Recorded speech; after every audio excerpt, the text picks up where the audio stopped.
Welcome, everyone, to our Resilient Wild and Unstoppable interview series. And we get to speak to Gemma today. And I just met Gemma, and there is a lot of information that she knows, she shares, and things that not a lot of people talk about, but are so valuable for people to learn. So I'm curious, Gemma, what actually got you started on this journey of really understanding mind and body connection and how to really heal ourselves? Yeah, thanks, Kat, for your introduction. So I'm a physiotherapist for the last 8 years, but really what led me on this path to discovering the power which we all have is when I was rejected by someone that I was romantically interested in. And this is significant because this was the catalyst that put me on this personal development journey and learning about energy and frequency and some spiritual kind of teachings as well. So I always felt like I was never good enough. And this was a main belief that I had throughout my life, and I couldn't really make sense of it. So when I was rejected, I was like, there must be something about me here that is needs to be looked at. So it encouraged me to look within, really understand like what do I think and believe about myself, how it plays out in my life, and kind of start to mobilize those beliefs, reframe them. And I did that by investing in coaching.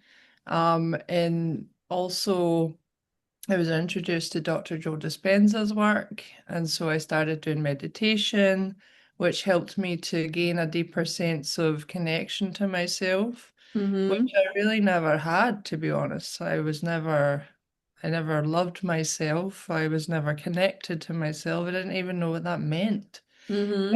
Um, so yeah, so then I started to slowly but surely reframe my thoughts and become more aware, conscious awareness of, my subconscious thoughts. And then I was able to, yeah, just look at life and myself through a different lens. Like look at life through the lens of possibility rather than focusing on problems and limitation. And I would say, like, moving away from this sort of victim mindset that life or these things have happened to me, Hmm. and staying stuck in that. Um, so for me, the main thing for me was always my confidence. That was the main thing that put me on the path of, well, first of all, used to study psychology and I wanted to become a psychologist to help people with their self-esteem and confidence. Then I quickly realized that that wasn't really the right path for me, so I became a physio. And then I've kind of circled back around to the, well, integration of mind and body work through my work as a coach now. That is awesome. Now, you mentioned nervous system and lymphatic system when we were initially talking. How does that all play into what we experience from within with maybe external challenges we experience in our outer world? Yeah, so like the nervous system is something that it's taken me a long time to kind of understand and understand why my patterns, like things kept playing out. Like the rejection was a big piece of my life for a long time. Um, and but I realized it's because I was rejecting myself. So the life was just mirroring what I was feeling from the inside. Um, Hmm. and like in terms of the nervous system, like if we don't feel safe, if we're in this sort of fight and flight survival mode, then it depletes our energy. It depletes our like capacity to heal. It depletes our capacity to be creative and live the life that we really want. And tap into those higher frequencies of joy and, you know, um, elevated emotions. Hmm. So the lymphatic system sits over the nervous system, and everything that we consume is literally like contained within our lymphatic system. And this can be a big driver of like the chronic silent inflammation, which accumulates over a period of time. And that in itself is a driver of the dysregulation of your nervous system. And Hmm. so Oh, okay. all of these systems, these two systems, like no system works independent of the other. They all Right. work together, and when you're healing the body, they also have to work in harmony. But things can break down when that's not the case, when one is kind of fighting the other. So yeah, like our emotions are held within the lymphatic system, the food we eat, everything. And the fascia is also a big consideration, something that is not like talked about uh, Right. enough either. So fascia is like a blanket which surrounds the whole body, and it can become dehydrated, and then that affects the overall circulation from a lymphatic perspective, blood, breath, and then of course your body's not being able to operate at its optimal capacity in any way. Wow. So that sounds powerful. I just picture these layers in our body that we don't really pay any attention to when we're experiencing what we are experiencing. So that's powerful work. Now, you mentioned coaching and then like all this other work with the different layers in our that are in our system. When somebody comes to or wants to work with you, how do you know where to even start with all of that? That's a good question. The way that I work is not just a cookie cutter kind of one size fits all. I might meet someone who needs more of the mindset work initially to be able to mobilize some of the emotions or the nervous system patterns from the start. Or I might work with someone who, we just go through some like breathing exercises and really start to create a safe container. And they're able to kind of, yeah, go within, feel on a deeper level, connect to themselves, and then that can give us access to more of the subconscious beliefs and mindset. So I don't there's not one way to start with someone. I meet people where they're at, and I think Hmm. that's always different. And that's what I love about this work is I get to be very creative with it. Yeah. If you were to offer a few super tips to really help people understand what their mind is telling them or what their body is telling them, Mm. maybe they're going through a similar experience of what you've experienced, what would those super tips be?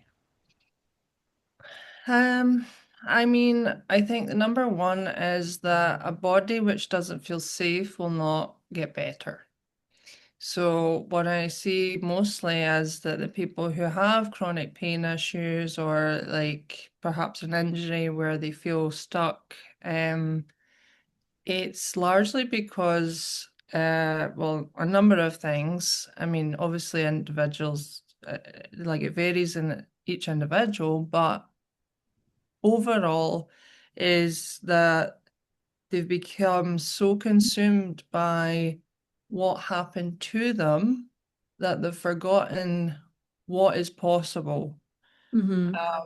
So it's like being in a prison in their mind that the focus is so heavily on limitation And my aim and what my purpose in my work is to help people see through the lens of possibility. What is possible for you and your capacity to heal in your life in general. Um, when we start to reframe your thoughts, bring the subconscious thoughts into more conscious awareness, when we shine the light on the the shadows, so to speak. Um, and yeah, like you are not your thoughts Right. is one of the most, important things I would say as well. That through the, process of neuroplasticity, the brain can be molded and changed and shaped and like honestly, I could never have sat and been interviewed like this a few years back because I was paralyzed by my lack of confidence. And Mm. so, I always had a dream to go to Canada and live, and I'm sitting in Vancouver right now. So if, the way I was back then had just been the absolute of that's it, then none of those things would have happened for me and, so many other people. So I think it's important to be open to, yeah, like just being open-minded to possibility Hmm. and, and knowing like how powerful your emotions are in relation to your body and how they manifest physically, and that a lot of physical problems are because of unresolved emotions.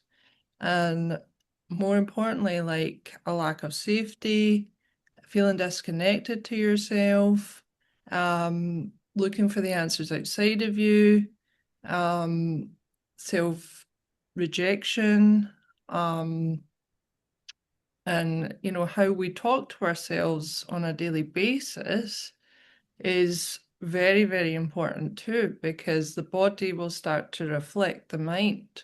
Hmm. Oh my gosh, so much goodness in what you said, so much richness. And I'm curious as to whether there is anything else you want to add to this recording that maybe a question I didn't ask that you would like to really share with our audience before we close out this video.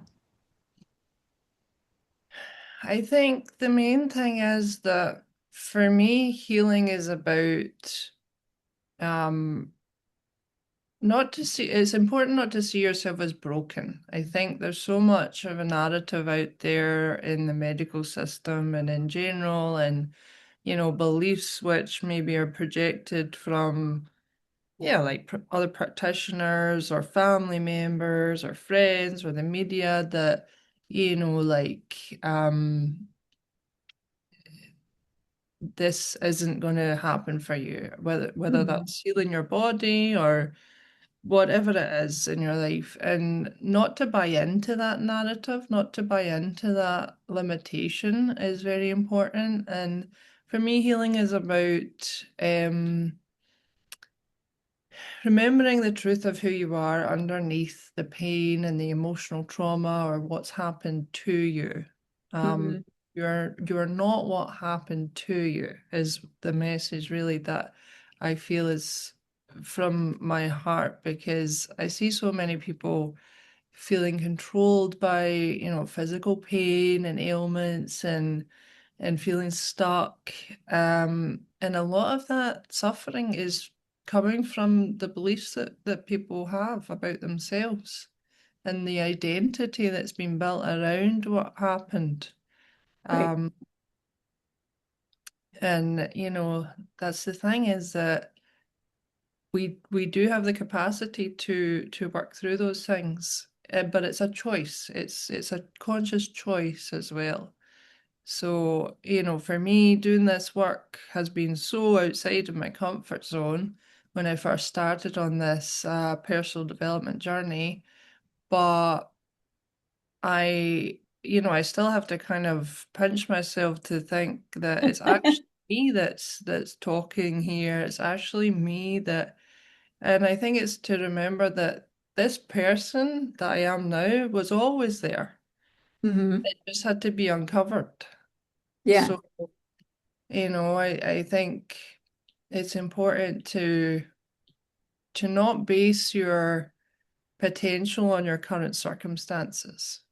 absolutely. Absolutely.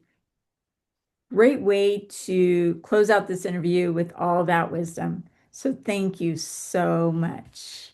Thank you, Kat.